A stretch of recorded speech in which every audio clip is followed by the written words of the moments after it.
అలాగే గురుగారు కొంతమందిని చూస్తూ ఉంటాం మన చుట్టూ. అంటే పెళ్లి జరగని వాళ్ళు చాలామంది ఉంటారు. ఆడ కానీ, మగ కానీ. ఎలా ఉంటారంటే ఐదర్ లవ్ ఫెయిల్యూర్స్ కానివ్వండి, లేదా ఏదో లోపం వల్ల వాళ్ళకి అస్సలు పెళ్ళే జరగదు. 40 ఇయర్స్ వరకు కూడా అలా ఉండిపోతారు. అండ్ మొత్తానికే పెళ్లి కాకుండా ఉన్న వాళ్ళని కూడా చాలామందిని చూస్తాం.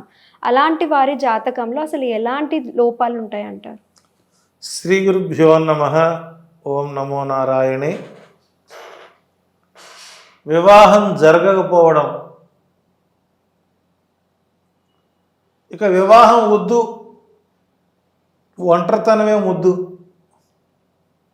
అంటే ఈనాటి యువత కాస్త ఎక్కువ మంది మగవాళ్ళు పెళ్ళిళ్ళు వద్దు అనే స్థితికి వచ్చేసారు.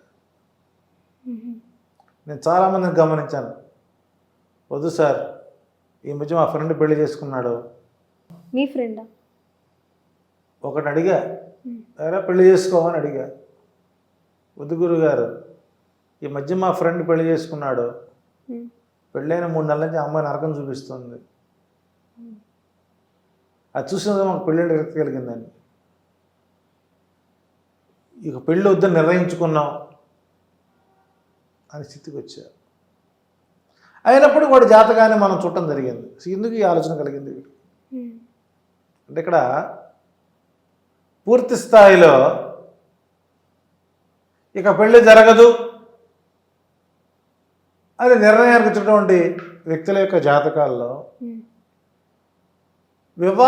ఒక జన్మ లగ్న కుండలిలో సప్తమ స్థానము, దాన్ని కుటుంబ స్థానము అంటారు. లగ్నము నుండి ఉదాహరణ మేష లగ్నం ఉందనుకోండి, మేషం, వృషభం, మిథునం, కర్కాటకం, సింహం, కన్య, తుల, 7ది తులారాశి కుటుంబ స్థానం. అట్లా మీరు పుట్టిన లగ్నము నుంచి 7వ స్థానంలో కుజ శుక్రులు కలిసి ఉంటే,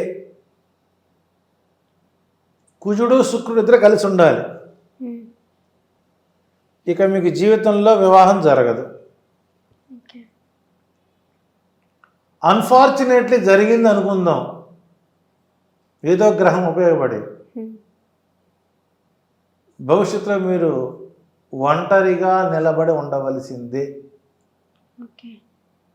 ఇది ఒక కారణం.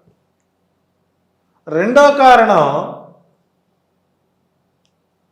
జన్మ లగ్నము నుండి 9వ స్థానంలో కుజ శుక్రులు కలిసి ఉన్నా కూడా వారికి వివాహం జరగదు. జరిగిందే రోజు తనులాటే, కొట్టు చూడమే, విడిపోయే అవకాశాలు ఎక్కువ ఉంటాయి. అట్లాగే లగ్నం, మీరు పుట్టిన లగ్నము నుండి 7వ స్థానంలో చంద్ర శనులు కలిసి ఉంటే, చంద్రుడు శని కలిసి ఉంటే మీరు పూర్తి స్థాయిలో బ్రహ్మచారిగా ఉండిపోవలసిందే. అట్లాగని పరస్త్రీ సాంగత్యం, పరపురుష సాంగత్యం చేయకుండా మాత్రం ఉండరు. ఏదో ఒక లవర్ ఉంటాడు అవసరానికి, ప్యాకేజీల కోసం ఉండాల్సింది. ఆ తర్వాత 4వ పాయింట్, శుక్ర చంద్రులు ఏ రాశిలో ఉంటారో, ఉదాహరణకి వృషభ రాశిలో శుక్ర చంద్రులు ఉన్నారనుకుందాం, ఆ రాశికి 7వ స్థానంలో 7వ స్థాయిలో శని కుజులు ఉన్నా కూడా ఆ జాతకులకి వివాహం జరగదు. ఒక్కసారి ఈ గ్రహాలు మీ జాతకంలో ఉన్నాయేమో, అందుకే మీ వివాహం జరగడం లేదేమో అన్న పరిశీలన ఒకసారి చేయండి. చూడండి, ఒకసారి జాతకంలో వివాహం ఆలస్యం అవుతున్నప్పుడు ఎప్పుడున్నటువంటి గ్రహస్థితులు ఉన్నాయేమో చూడండి. వాళ్ళు ఉంటున్న గలవండి వచ్చి చెబుతా దానికి ఏం చేయాలనేది. సో కాబట్టి ఇలా ఉన్నటువంటి గ్రహాలకు వివాహం జరగకపోగా